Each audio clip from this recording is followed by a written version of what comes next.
Rankings are a composite of Matt Miller of Bleacher Report and NFL Draft Countdown Big Boards.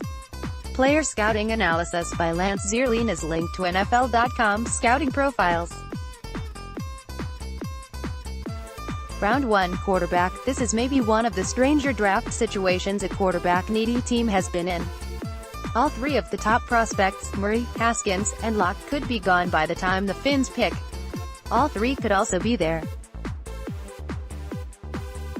Each prospect has questions surrounding their value.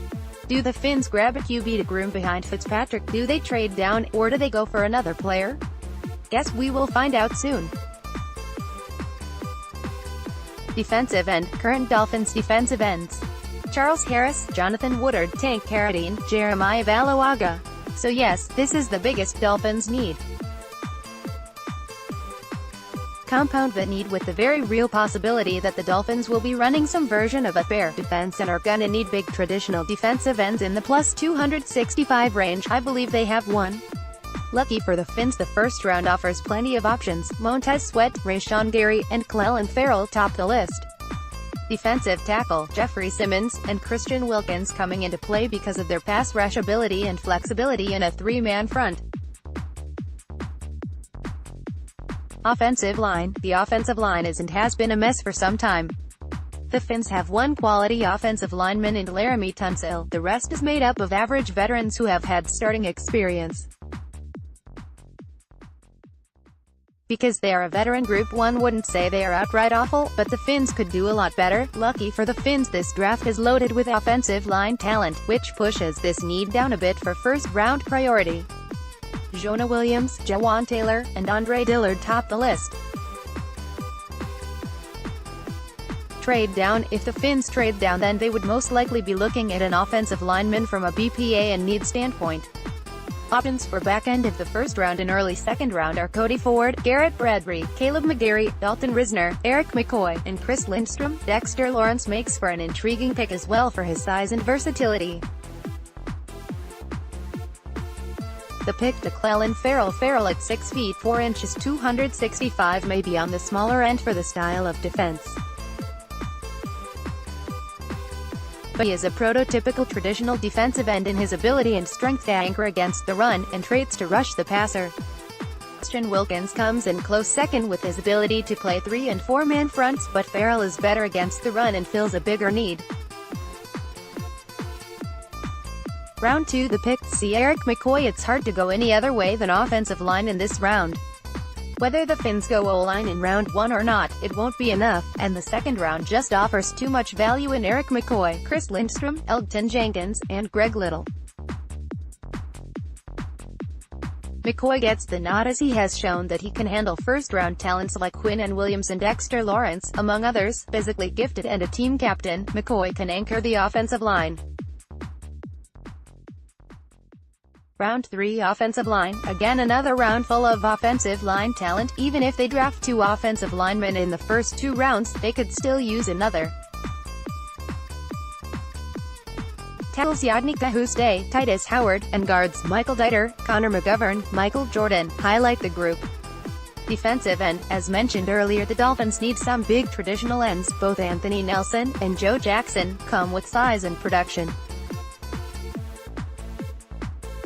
Pick to Anthony Nelson at 6 feet 7 inches 271. Nelson is a rangy player that carries a lot of weight with him. He is a high motor player with pro pedigree. He is a bit raw but has had solid production, and his traits combined with his motor give him a high ceiling. Round 4 offensive line. Noticing a pattern? A trio of linemen: Bo Benchowell, Dennis Daly, Chuma Edoga, make for potential steals as possible immediate starters. Safety. Yes, Flores' style of defense uses 5 defensive backs that can cover. That means safeties that can cover. McDonald has slimmed up and seems to really want to play. But even if McDonald can fit the defense, another cover safety would free up Minka to roam. Hurricane Jaquan Johnson, and/or physical cornerback Chris Boyd, would boost the defense. the pick, CB's Chris Boyd. Boyd would be tough to pass up here. Boyd isn't very fluid, so he will probably drop because of his struggles in man coverage. However, he is a productive zone defender and solid tackler who could flourish at safety. He also has the added bonus of versatility. Round 5, the pick, OT Isaiah Prince. More offensive line. Can you believe it? If Chuma Edoga or Nate Davis are there, then they're the picks, but they will probably be gone. Lamont Gaillard and Ross Pierce-Baker are also possibilities.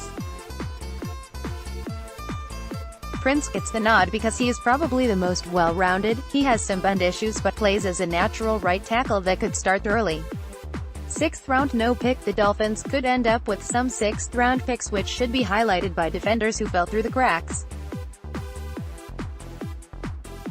Defensive lineman John Kaminsky, linebackers Jordan Brailford and Sione Takitaki, defensive back Simon Marshall and Evan Worthington, make for a high-ceiling group that would at least contribute on special teams. 7th round, the picks, CB Mark Fields and LB Malik Carney. Impossible to predict who will fall, but the 7th could be much like the 6th, packed with high-ceiling defenders that can immediately contribute on special teams, situational pass rushers Wyatt Ray and Porter Gustin, and cornerbacks Ken Webster and Blaise Brown stand out. Fields is a speedster that finished strong last season, but he only has 6 starts and is very raw. However, he has a ton of physical talent and could be a good slot corner.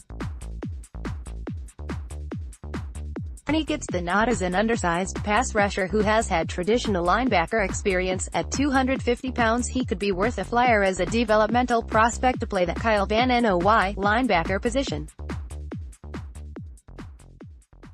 Final draft.